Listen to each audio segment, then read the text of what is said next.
Bismillah ar-Rahman ar-Rahim. In the name of Allah, the Beneficent, the Most Merciful. I'd like to welcome you, dear viewers, to another in our series, In the Light of Islam. Assalamu alaikum wa rahmatullahi wa barakatuh.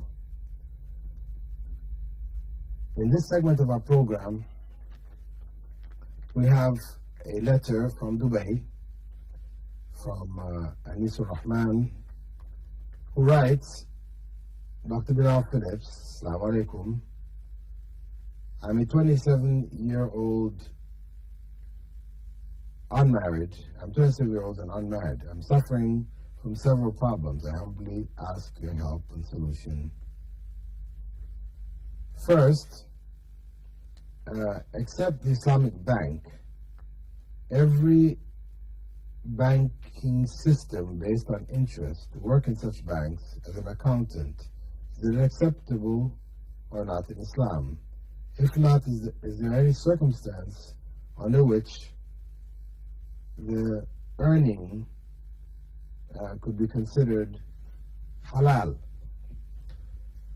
Okay, this first question, basically, that working in banks which are not Islamic banks is haram, based on the fact that their whole system functions according to interest, riba, which has been forbidden in no uncertain terms in both the Quran and the Sunnah. Allah tells us, يَمْحَقُ الرِّبَا وَيُرْبِ الصَّدَقَاتِ.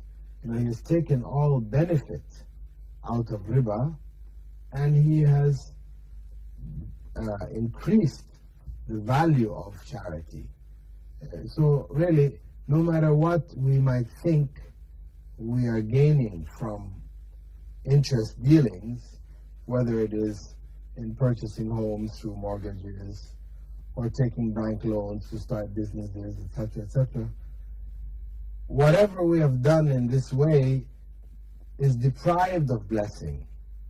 So though we may accumulate on the material scale what appears to be good, we are accumulating on the spiritual scale a very grave burden of evil. So it is not acceptable as an accountant any more than it would be acceptable for one to be an accountant in a brothel, in a place of prostitution, or in a brewery, a place in which alcohol is produced.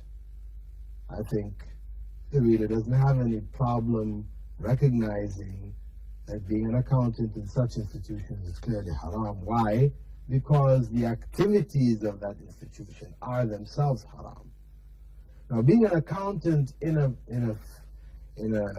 firm that, for example, a firm which is an electronics firm, or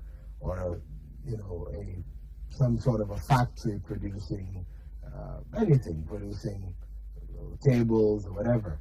Now, this factory may put its money in the bank, which means that there's an interest element in the profits of that company. And the people who work in that company are being paid to some degree with that element of interest there. So there is that haram aspect to the company. So you were working in such a company. This would not be considered haram. You're working as an accountant in such a company. It would not be considered haram because of the fact that the fundamental base of the company is halal. A company to produce tables or the like. Such a company is fundamentally halal, though there may be an element of haram creeping in. As to any circumstance where working or earning from a bank may be considered halal, I cannot really imagine any. I mean, if we could imagine a circumstance where a person is starving to death, and the only place in the world where he can get a job is to work in a bank in order to feed himself, well, yes, hypothetically, it's possible. It would be permissible as long as one works there just to maintain one's needs, right?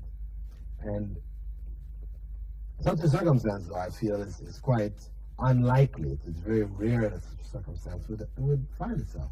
A person may be able to find other jobs, the accountant may be working in other jobs, but they may not be as, they will not get the kind of money they would get from working in the bank, but they would still get enough to take care of their needs. So it's a very hypothetical situation. Second question.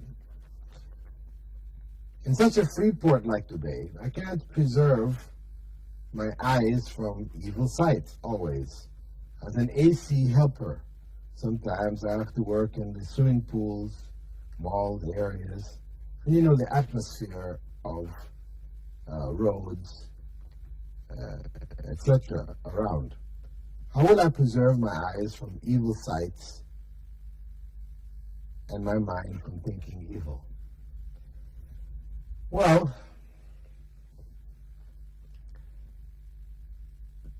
the prayer is supposed to establish control of the eyes. It's one of the things that it establishes. When a person stands up to pray, they should be focused on the point of sujood, the point where they're going to prostrate. When they bow, the place looking straight ahead. When they sit, they look at the point of sujood. When they're making tashahhud, they look at their finger. All the time, sight is controlled. A person should not be praying and looking around. Unfortunately, this does happen. I mean, I've come into some masjids where the door is more towards the front, and as I'm going to find a line to stand in, I may find somebody standing there praying, and they're looking and watching me as I'm walking. Of course, you have to question, what kind of prayer is this? This is incorrect. But oftentimes people, their sight does stray. They don't have control over their sight. And of course, this is your training ground. You're praying 5 times a day. You should just be focusing your sight on the place that you're supposed to look. And this is the place which Allah has prescribed for you. In that way, you train yourself, you train your sight in looking at that which has been permitted to you. So similarly, when you go out of prayer, then, of course, one cannot wear blindfolds. You cannot walk in the society and function in society without seeing certain things. But the point is, you don't dwell on them. That which crosses one's sight, one is not held accountable for. But you look away. If the sight that you see is actually a haram sight, it's a forbidden sight, then one should not, take pleasure out of that sight by continuing to watch whatever you are watching. So this is the starting point. If your prayer is weak, if your control in prayer is weak, naturally your control outside is going to be even worse.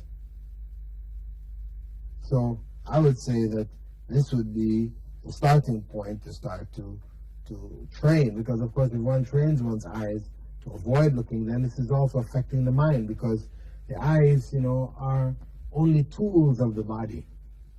The mind controls the eyes. So if one's mind is focused in such a way that he or she avoids looking at haram things, forbidden things, then it means their minds will also be controlled from haram or forbidden thoughts. See, there is an interlink.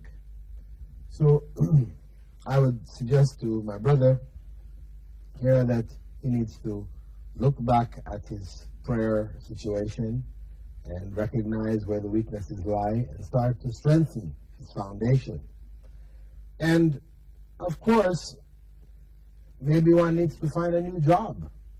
If your job is putting you in a situation of haram on a continual basis, then it's better to find a new job with another company, where the kind of work you're doing is in another area where there's less corruption, and you are spared that. So as a believer, just because one trains oneself to control one's sight and one's actions, etc., it doesn't mean that you go and put yourself to the test by going into circumstances which are in fact very dangerous.